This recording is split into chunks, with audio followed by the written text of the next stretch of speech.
କଣ୍ଟା ବାହାରେ ଛୋଟ ଦାଗରୁ କଣ୍ଟା ବାହାରେ।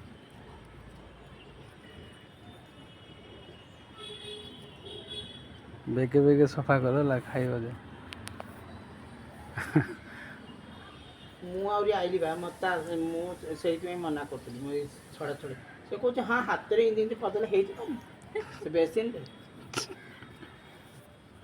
ସେଇଥିପାଇଁ ଏ ମାଛ ଆଣିଲେ ବିଚାର କରୁଛି ସୁବିଧା ନାହିଁ ତ କିଛି ସୁବିଧା ଅଛି ତ 4ଟା ଘଷିଛୁ ସେତିକି ସୁବିଧା ଅଛି ଭଲ ଭଲ କି ସଫା କର ମୁଁ କରିଦେଉଛି। ଭଲ କି ସେ କାଟି ନ ଛାଡ଼ିଲେ ନା ତା ପିତାଟାକୁ ଭଲସେ ବାହାର କରିବ। ଆମେ ରେକର୍ଡିଂ କରୁଛ ନା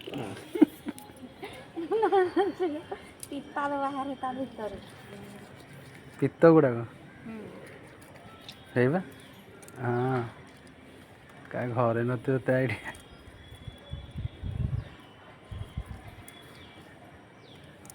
ମାଛଟିକୁ ମୁଁ କେବେ ଧୁଆଧୁଇ କରିନି ହେଲା କରିବି ସିନା କହିଲି ମୁଁ ଟିକେ ଧୁଆଧୁଇ କରିବି କରିବି କହିଦେଲା ସିନା କରିନି ସେ ଭଲ କହୁଛି ମୋତେ ଆଉ ନା କରିବି ବୋଲି କହିଲି ସିନା ଆସ୍ତେ ଆସ୍ତେ ନ କଲେ କିଏ କରିବ ମୁଁ କେବେ କରିନି। ଖାଇଛୁ ନା ନାଇଁ?